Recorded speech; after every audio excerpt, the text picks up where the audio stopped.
नमस्कार दोस्तों, आपका स्वागत है आपके अपने चैनल स्टडी वाइन्स ऑफिशियल पर। तो आज की इस वीडियो में हम स्टैटिक जीके का इम्पोर्टेंट टॉपिक भारत के प्रमुख मंदिरों के बारे में पढ़ते हैं। तो इससे पहले हमने स्टैटिक जीके की जो प्लेलिस्ट शुरू की है, जिसमें मैं आपको टॉपिक वाइज स्टैटिक जीके के सारे इम्पोर्टेंट टॉपिक पढ़ाऊँगा।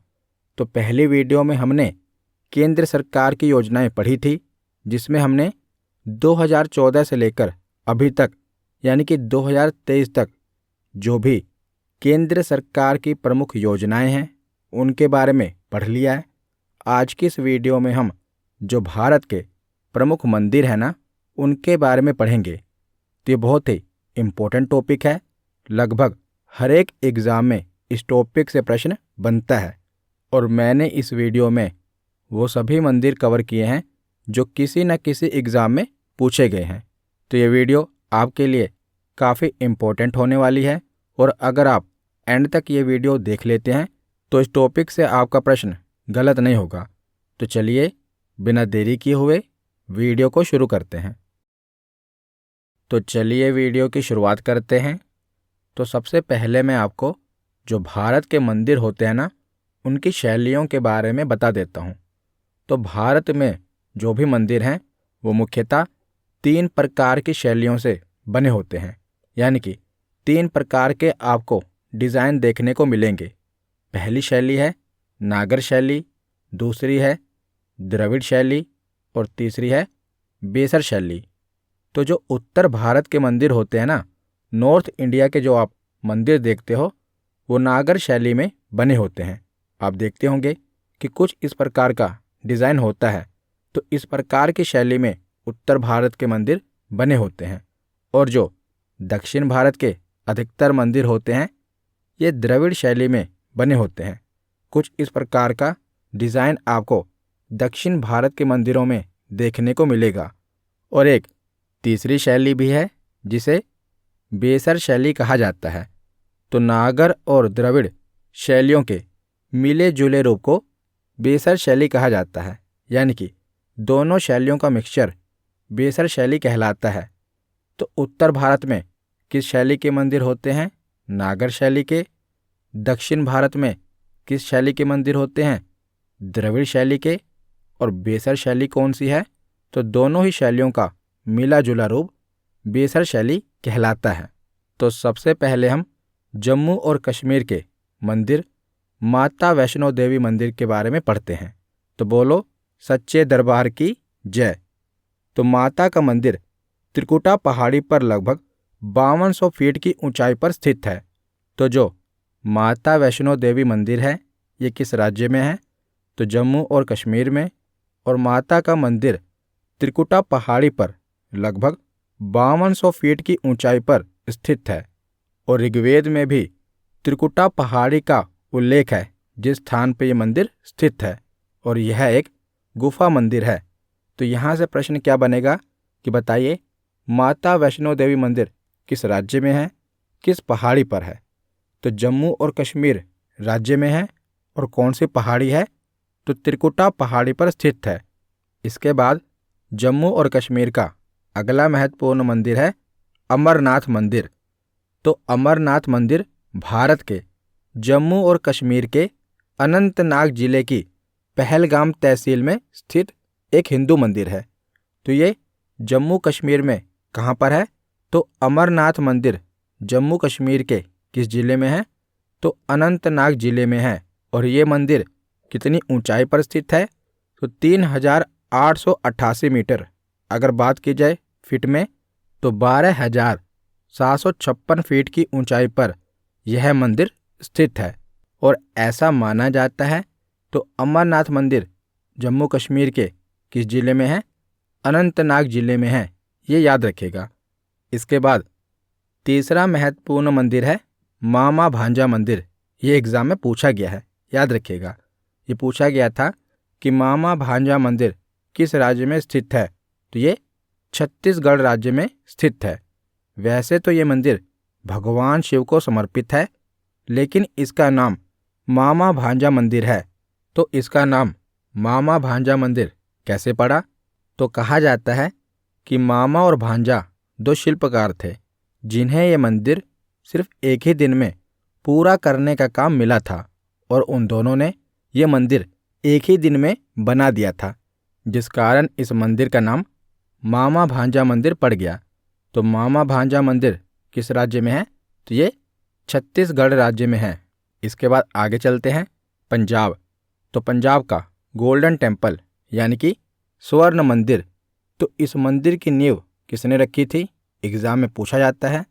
तो इस मंदिर की नींव लाहौर के साईं मियाँ मीर नामक एक मुस्लिम सूफी संत ने रखी थी और पंजाब के अमृतसर में ये बना स्वर्ण मंदिर सिखों का सबसे बड़ा गुरुद्वारा है और इसे सिखों के चौथे गुरु रामदास जी ने इसकी शुरुआत की थी और 5वें गुरु अर्जन देव जी ने इस मंदिर की स्थापना की थी। तो स्वर्ण मंदिर को ही हरमंदिर साहिब भी कहते हैं। तो ये कहाँ पर है? तो ये पंजाब के अमृतसर में स्थित है। उसके बाद है दुर्गियाना मंदिर, इम्पोर्टेंट है। तो दुर्गियाना मंदिर भी पंजाब के अमृतसर शहर में स्थित एक हिंदू मंदिर है। यद्यपि ये एक हिंदू मंदिर है, लेकिन जो इसकी वास्तुकला है, आप देखेंगे कि जो इसका आर्किटेक्ट है यानी कि डिज़ाइन है, यह स्वर्ण मंदिर के समान है। तो गोल्डन टेम्पल को देखकर ही इस मंदिर को बनाया गया था, यानी कि हूबहू गोल्डन टेम्पल की तरह दुर्गियाना मंदिर बनाया गया है और इस मंदिर का नाम देवी दुर्गा से लिया गया है, जो यहाँ की प्रमुख देवी हैं जिनकी पूजा की जाती है। तो दुर्गियाना मंदिर कहाँ पर है? तो यह भी पंजाब के अमृतसर में स्थित है और इस मंदिर की वास्तुकला किसके समान है?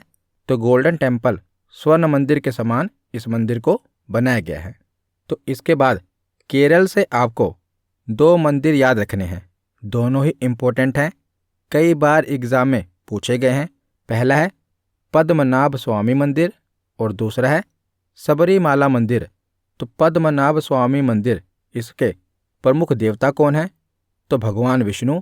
भगवान विष्णु का ये मंदिर है और ये कहाँ पर है? तो ये केरल के तिरुवनंतपुरम में ये मंदिर स्थित है और इसके संस्थापक या पुनर्निर्माता कौन है?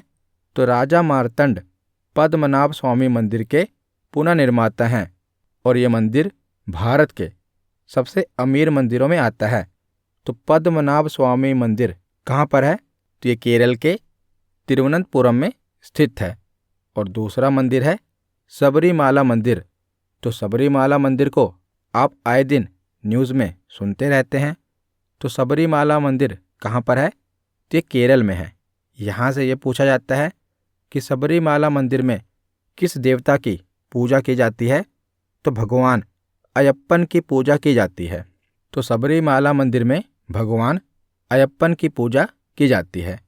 और इस मंदिर के निर्माता कौन है? तो मान्यता अनुसार इसके शिल्पकार परशुराम हैं। तो सबरीमाला मंदिर और पद्मनाभ स्वामी मंदिर कहाँ पर है? तो केरल में है। पद्मनाभ स्वामी मंदिर भगवान विष्णु का मंदिर है और सबरीमाला मंदिर भगवान अयप्पन का मंदिर है। तो इसके बाद आगे हम चलते हैं कर्नाटक में। तो कर्नाटक का एक मंदिर है विरूपाक्ष मंदिर। वेरी वेरी वेरी इंपॉर्टेंट, कई एग्जाम में ये पूछा गया है कि विरूपाक्ष मंदिर किस राज्य में है? तो ये कर्नाटक में है। तो विरूपाक्ष मंदिर कर्नाटक के विजयनगर जिले के हम्पी में स्थित है और यह हम्पी में स्मारकों के समूह का हिस्सा है, जिसे यूनेस्को के द्वारा विश्व धरोहर स्थल के रूप में नामित किया गया है। और यह मंदिर भगवान शिव के एक रूप श्री विरूपाक्ष को समर्पित है। और इस मंदिर का निर्माण किसने कराया था? तो इस मंदिर का निर्माण विजयनगर साम्राज्य के शासक देवराय द्वितीय के अधीन इस मंदिर का निर्माण हुआ था।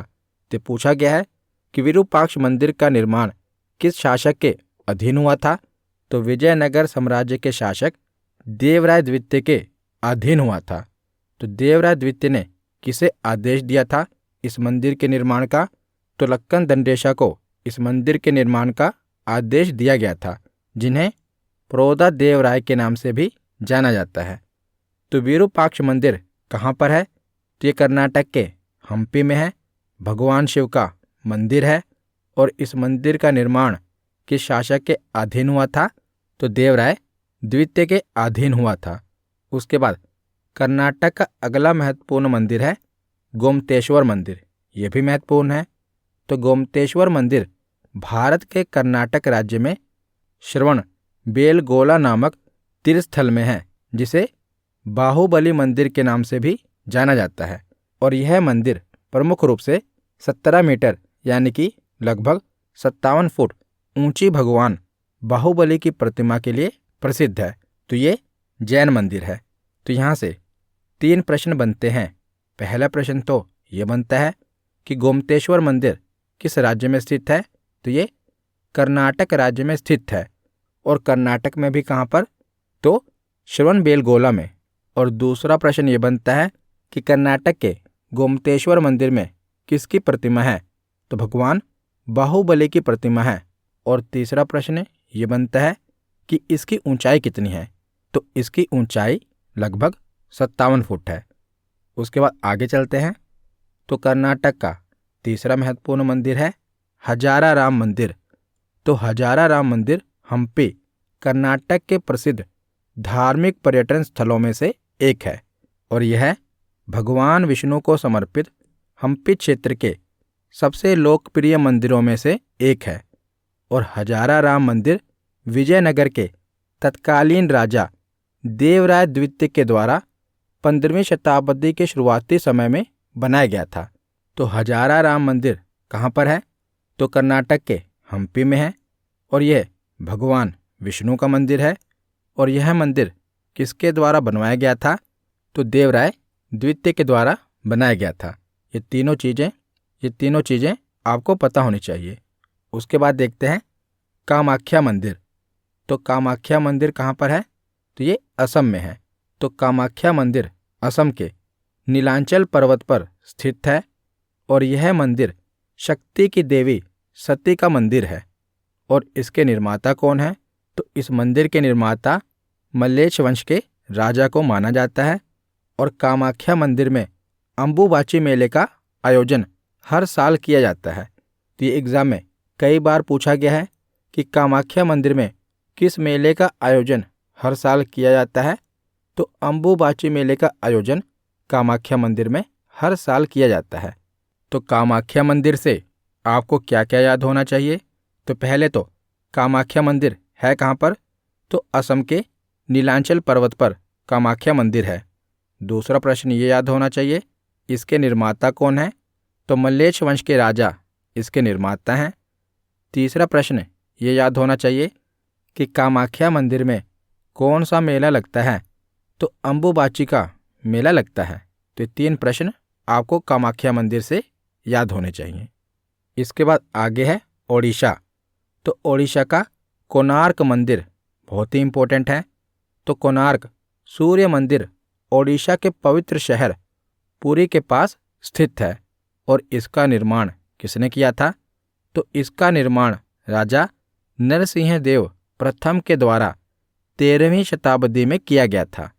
और कोणार्क के सूर्य मंदिर को ब्लैक पैगोडा के नाम से भी जाना जाता है और इसे वर्ष 1984 में यूनेस्को के द्वारा विश्व धरोहर स्थल भी घोषित किया गया था।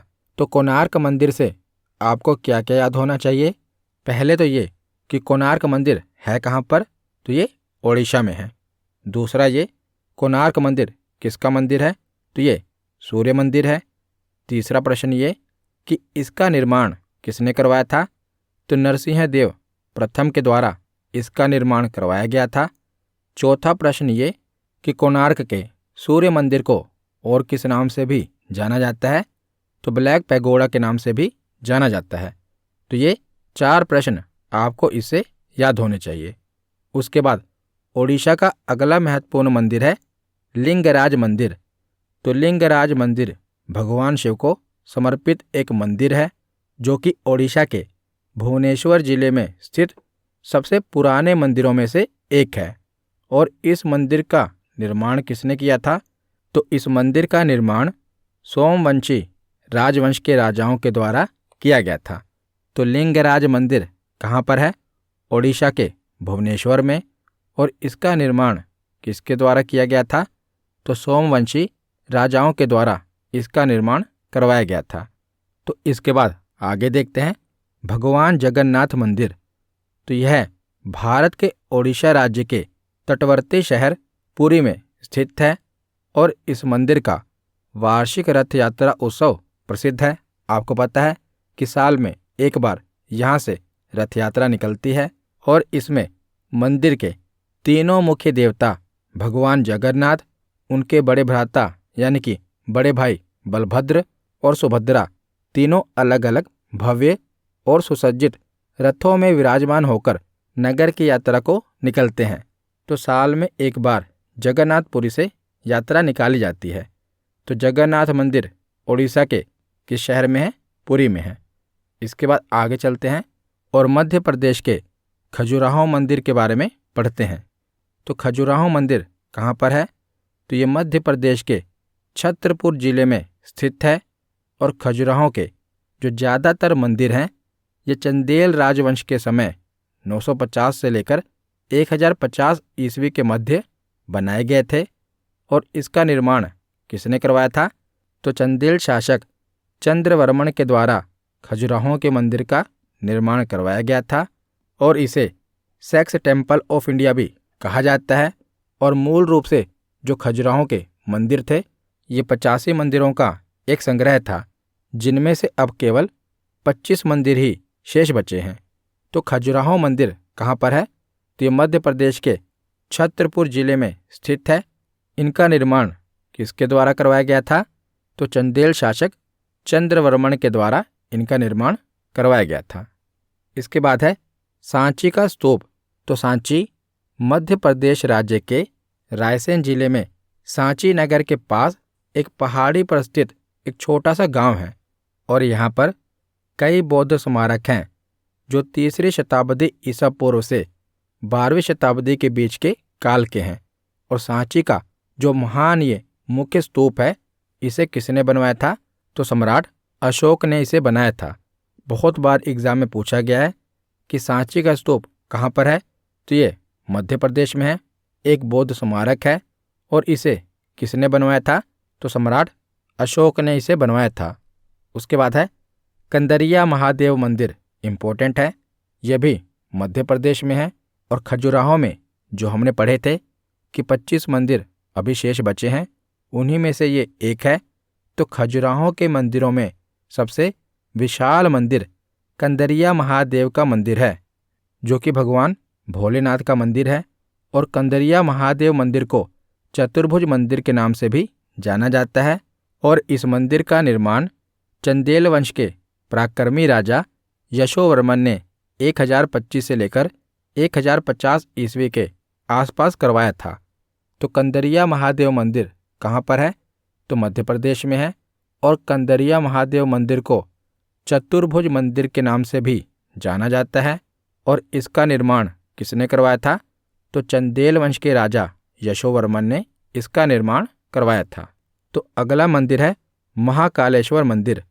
तो यह भारत के मध्य प्रदेश राज्य के प्राचीन शहर उज्जैन में स्थित है। और महाकालेश्वर ज्योतिर्लिंग हिंदू मंदिर है जो कि भगवान शिव को समर्पित है और 12 ज्योतिर्लिंगों में से एक है। और यह मंदिर किस नदी के किनारे पर स्थित है? ये भी पूछा गया है। तो शिप्रा नदी के किनारे पर स्थित है और यहाँ पर कुंभ का मेला भी लगता है। तो उज्जैन में कुंभ का मेला लगता है ना, तो यहीं पर शिप्रा नदी के किनारे कुंभ का मेला लगता है। तो महाकालेश्वर ज्योतिर्लिंग कहाँ पर है?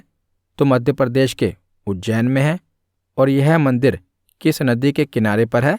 तो शिप्रा नदी के किनारे पर स्थित है। इसके बाद आगे देखते हैं तो राजस्थान। तो राजस्थान में ब्रह्मा जी का मंदिर। तो यह मंदिर राजस्थान राज्य के अजमेर जिले में पवित्र स्थल पुष्कर में स्थित है। Very very very important. तो ये मंदिर महत्वपूर्ण है। तो ये ब्रह्मा जी का मंदिर कहाँ पर है? राजस्थान के पुष्कर में। और इस मंदिर में जगत पिता ब्रह्मा जी की मूर्ति स्थापित है। और इस मंदिर का निर्माण लगभग 14वीं शताब्दी में हुआ था। और यह भारत का सबसे पुराना ब्रह्मा जी का मंदिर है। और आपने हो सकता है ये पढ़ा हो कि भारत में एक ही ब्रह्मा जी का मंदिर है, तो ऐसा नहीं है, और भी ब्रह्मा जी के मंदिर हैं। हाँ, इनकी गिनती कम है। भारत में 5-6 ही ब्रह्मा जी के मंदिर हैं, जिनमें से भारत का सबसे पुराना ब्रह्मा जी का मंदिर कौन सा है? तो ये राजस्थान के पुष्कर जिले में जो ब्रह्मा जी का मंदिर है, ये भारत का सबसे पुराना ब्रह्मा जी का मंदिर है। उसके बाद अगला मंदिर है खाटू श्याम मंदिर। तो खाटू श्याम जी राजस्थान राज्य के सीकर जिले में एक प्रसिद्ध गांव है, जहां पर बाबा श्याम का विश्वविख्यात मंदिर है, और यह मंदिर 1027 ईस्वी में रूप सिंह चौहान और नर्मदा कंवर द्वारा बनाया गया था। तो खाटू श्याम मंदिर कहाँ पर है? तो राजस्थान के सीकर जिले में खाटू श्याम मंदिर स्थित है, और ये किसके द्वारा बनवाया गया था? तो रूप सिंह चौहान और नर्मदा कंवर के द्वारा ये मंदिर बनवाया गया था। तो अगला मंदिर है दिलवाड़ा के जैन मंदिर। तो दिलवाड़ा जैन मंदिर राजस्थान राज्य के सिरोही जिले के माउंट आबू नगर में स्थित है, और दिलवाड़ा जैन मंदिर 11वीं से 13वीं शताब्दी के दौरान चालुक्य राजाओं वास्तुपाल और तेजपाल नामक 2 भाइयों के द्वारा बनवाया गया था। तो दिलवाड़ा जैन मंदिर कहाँ पर है? तो ये राजस्थान के माउंट आबू में स्थित है, और यह मंदिर किसके द्वारा बनवाया गया था? तो चालुक्य वंश के राजाओं वास्तुपाल और तेजपाल नामक 2 भाइयों के द्वारा 1231 में दिलवाड़ा जैन मंदिर बनवाया गया था। इसके बाद आगे चलते हैं। तो बिहार का महाबोधि मंदिर। तो महाबोधि मंदिर बोध गया में स्थित बिहार राज्य का एक हिस्सा है, और महाबोधि मंदिर भगवान बुद्ध की ज्ञान प्राप्ति के स्थान पर स्थित है। और महाबोधि मंदिर पहली बार किसके द्वारा बनवाया गया था? तो 3री शताब्दी में सम्राट अशोक के द्वारा बनवाया गया था। तो महाबोधि मंदिर कहाँ पर है? तो बिहार के गया में है, और इसका निर्माण किसके द्वारा करवाया गया था? तो सम्राट अशोक के द्वारा करवाया गया था। इसके बाद अगला मंदिर है तिरुपति वेंकटेश्वर मंदिर।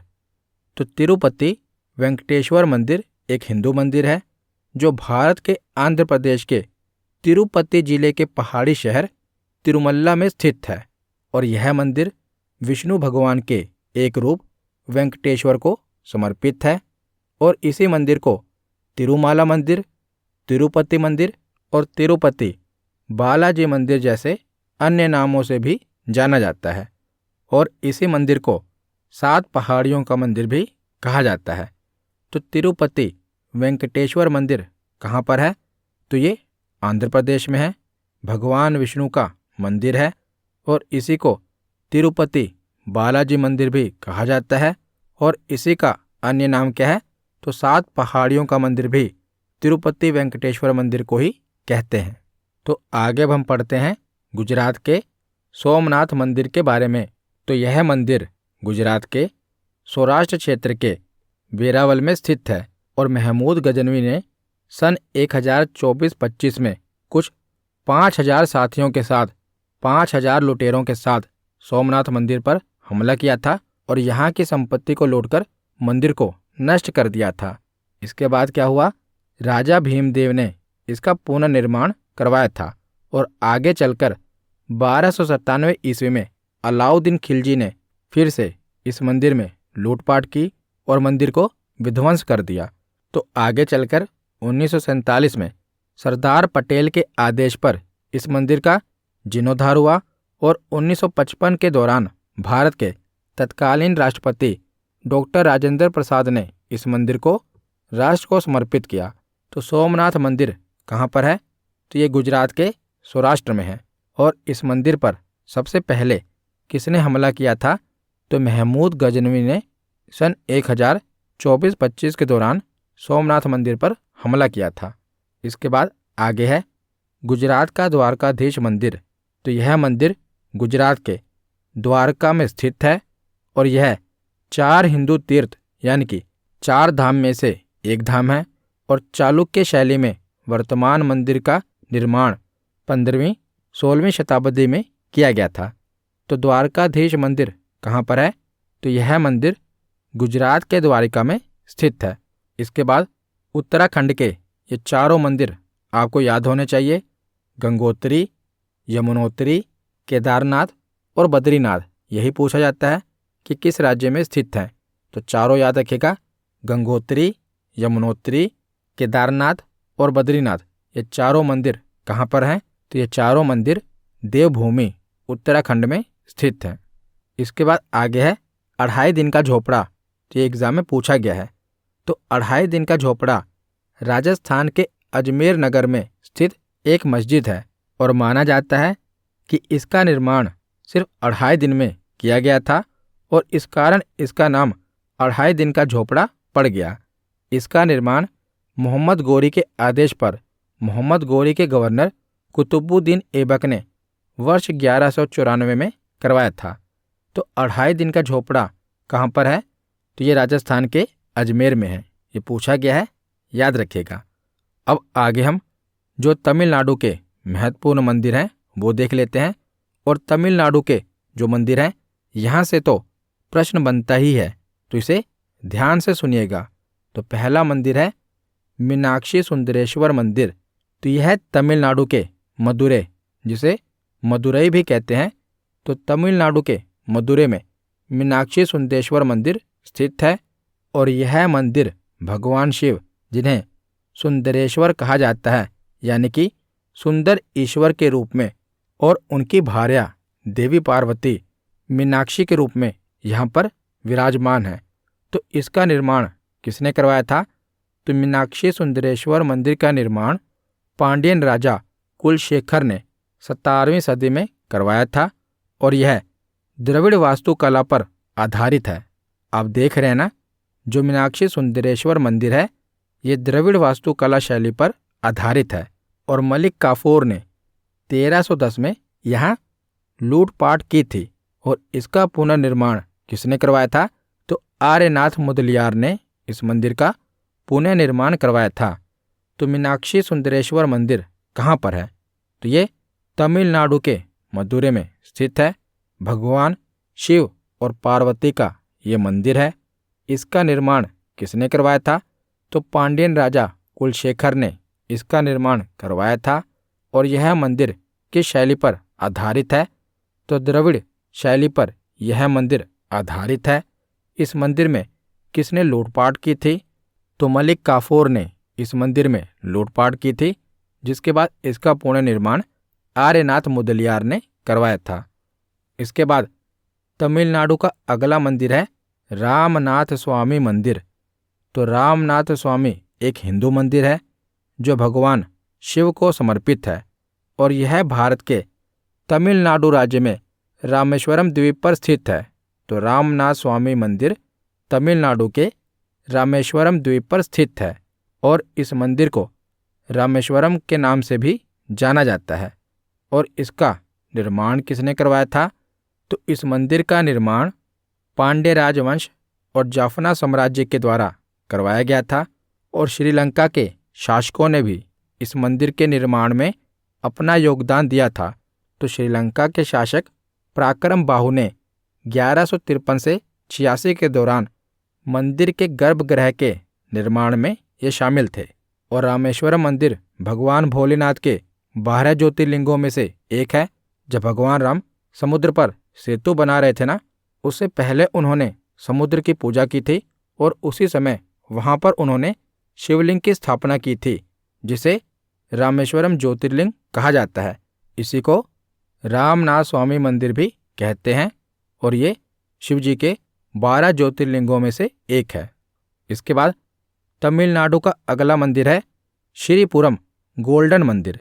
तो यह मंदिर तमिलनाडु के वेल्लोर में स्थित है और इस मंदिर में मुख्यतः महालक्ष्मी की आराधना की जाती है और अनुमानतः यह मंदिर 1500 किलोग्राम शुद्ध सोने से सुसज्जित है।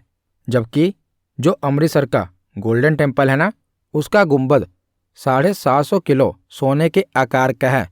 तो जो तमिलनाडु का श्रीपुरम गोल्डन मंदिर है ये लगभग 1500 किलोग्राम शुद्ध सोने से बना है, जबकि जो अमृतसर का गोल्डन टेम्पल है उसके गुंबद पर लगभग 750 किलो सोना लगा है।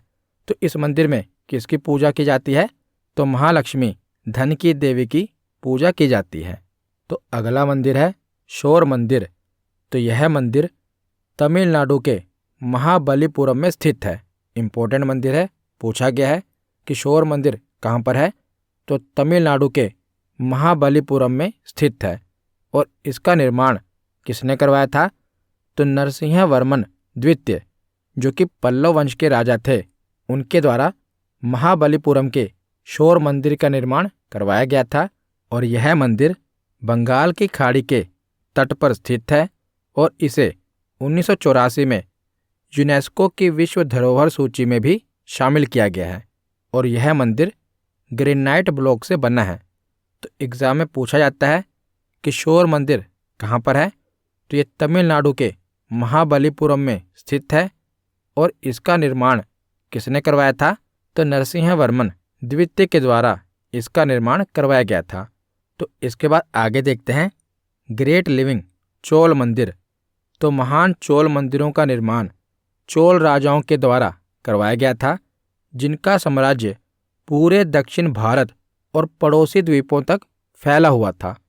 और इस स्थल में 11वीं और 12वीं शताब्दी में निर्मित 3 महान मंदिर हैं। तो ये पूछा जाता है ग्रेट लिविंग चोल मंदिर यानी कि महान चोल मंदिरों में कितने चोल मंदिर शामिल हैं, 3 चोल मंदिर शामिल हैं, जिन्हें चोल राजाओं के द्वारा बनवाया गया था। जिसमें से पहला मंदिर है तंजौर का बृहदेश्वर मंदिर, दूसरा है गंगाईकोंडा चोलपुरम का बृहदीश्वर मंदिर, इसे गंगाईकोंडा चोलपुरम मंदिर भी कहते हैं, और तीसरा मंदिर है दारासुरम का एरातेश्वर मंदिर। तो इन तीनों मंदिरों से एसएससी में हर साल लगभग प्रश्न पूछा ही जाता है। तो इन तीनों ग्रेट लिविंग चोल मंदिर के बारे में हम पढ़ते हैं। तो पहला है तंजौर का बृहदेश्वर मंदिर। तो यह मंदिर तमिलनाडु के तंजौर जिले में स्थित भगवान शिव का मंदिर है। और बृहदेश्वर मंदिर चोल वास्तुकला का शानदार उदाहरण है, जिसका निर्माण चोल शासक राजराजा प्रथम ने करवाया था। और यह विश्व में अपनी तरह का पहला और एकमात्र मंदिर है जो कि ग्रेनाइट का बना हुआ है। तो यहाँ से ये प्रश्न बनता है कि बृहदेश्वर मंदिर कहाँ पर है, तो तमिलनाडु के तंजौर में स्थित है। और इसका निर्माण किसने करवाया था, ये बहुत बार पूछा गया है। तो चोल शासक राजराजा प्रथम ने बृहदेश्वर मंदिर का निर्माण करवाया था। दूसरा चोल मंदिर है गंगाईकोंडा चोलपुरम मंदिर। तो बृहदीश्वर मंदिर तमिलनाडु के गंगाईकोंडा चोलपुरम में भगवान शिव को समर्पित है। और 1035 ईस्वी में राजेंद्र चोल प्रथम के द्वारा अपनी नई राजधानी के हिस्से के रूप में इसे पूरा किया गया था। और यह चोल राजवंश युग का मंदिर डिज़ाइन में समान है। हमने पीछे जो बृहदेश्वर मंदिर पढ़ा ना, उसी के समान इसका डिज़ाइन है। और इसका नाम भी 11वीं शताब्दी के पुराने बृहदेश्वर मंदिर के समान है। इसका नाम भी वही रखा गया है। इसीलिए ये पूछा जाता है कि गंगाईकोंडा चोलपुरम मंदिर कहाँ पर है, तो ये तमिलनाडु में है। और इसका निर्माण किसने करवाया था, तो राजेंद्र चोल प्रथम ने इस मंदिर का निर्माण करवाया था। तो तीसरा चोल मंदिर है एरावतेश्वर मंदिर। तो तमिलनाडु राज्य में कुंभकोणम के पास दारासुरम में ये मंदिर स्थित है। और राजराजा द्वितीय के द्वारा निर्मित एरावतेश्वर मंदिर एक विशिष्ट द्रविड़ शैली के मंदिर के रूप में बनाया गया है। तो एरावतेश्वर मंदिर कहाँ पर है, तो तमिलनाडु के दारासुरम में ये मंदिर स्थित है। और किसके द्वारा ये मंदिर बनवाया गया है, तो राजराजा द्वितीय के द्वारा ये मंदिर बनवाया गया है। इसके बाद है दशावतार मंदिर। तो यह भी हाल ही में एसएससी में पूछा गया था कि दशावतार मंदिर कहाँ पर है, तो ये उत्तर प्रदेश के ललितपुर जिले में स्थित है। और यह भगवान विष्णु को समर्पित है। तो दशावतार मंदिर कहाँ पर है, तो उत्तर प्रदेश के ललितपुर जिले में यह मंदिर स्थित है और भगवान विष्णु को समर्पित है। तो वीडियो के आखिर में हम भगवान शिव के जो 12 ज्योतिर्लिंग हैं इनके बारे में पढ़ लेते हैं, क्योंकि भगवान शिव के जो 12 ज्योतिर्लिंग हैं इनके बारे में लगभग हर एक परीक्षा में कोई ना कोई प्रश्न पूछ ही लिया जाता है कि बताइए ये ज्योतिर्लिंग कहाँ पर है। तो जो 12 के 12 ज्योतिर्लिंग हैं इनको एक ही बार में हम देख लेते हैं। तो सबसे पहले है सोमनाथ ज्योतिर्लिंग। तो सोमनाथ मंदिर कहाँ पर है, सोमनाथ ज्योतिर्लिंग कहाँ पर है? तो ये गुजरात के सौराष्ट्र में है। उसके बाद है मल्लिका अर्जुन ज्योतिर्लिंग, ये कहाँ पर है? आंध्र प्रदेश में है। तीसरा ज्योतिर्लिंग है महाकालेश्वर ज्योतिर्लिंग, ये मध्य प्रदेश के उज्जैन में है। हमने पढ़ा ना महाकालेश्वर ज्योतिर्लिंग के बारे में, ये मध्य प्रदेश के उज्जैन में है। चौथा ज्योतिर्लिंग है ओंकारेश्वर ज्योतिर्लिंग, ये कहाँ पर है? तो ये मध्य प्रदेश के खंडवा में है। पांचवा ज्योतिर्लिंग है केदारनाथ ज्योतिर्लिंग, ये उत्तराखंड के केदारनाथ में है। छठा ज्योतिर्लिंग है भीमाशंकर ज्योतिर्लिंग, ये कहाँ पर है? तो महाराष्ट्र के पुणे में। उसके बाद है काशी विश्वनाथ ज्योतिर्लिंग, ये उत्तर प्रदेश के वाराणसी में है। उसके बाद है त्र्यंबकेश्वर ज्योतिर्लिंग, ये महाराष्ट्र के नासिक में है। नौवां ज्योतिर्लिंग है बाबा वैद्यनाथ ज्योतिर्लिंग, ये झारखंड के देवघर में है। 10वां ज्योतिर्लिंग है नागेश्वर ज्योतिर्लिंग, ये गुजरात के द्वारकापुरम में है। 11वां ज्योतिर्लिंग है रामेश्वर ज्योतिर्लिंग, ये तमिलनाडु के रामेश्वरम में है। और 12वां ज्योतिर्लिंग है घुश्मेश्वर ज्योतिर्लिंग, जो कि महाराष्ट्र के औरंगाबाद में है। तो इन 12 ज्योतिर्लिंग के बारे में आपको पता होना चाहिए कि 12 ज्योतिर्लिंग कहाँ पर है। यहाँ से प्रश्न पूछ ले जाते हैं। तो अब तक हमने सभी महत्वपूर्ण मंदिरों के बारे में पढ़ लिया। अब देखते हैं कि आपको इनमें से कितना याद हुआ। तो इन 5 मंदिरों के बारे में, यानी कि ये पांचों मंदिर किस राज्य में स्थित हैं, इनके बारे में आपको कमेंट सेक्शन में बताना है। जैसे पहला मंदिर है हजारा राम मंदिर, आपको बताना है कि हजारा राम मंदिर किस राज्य में स्थित है।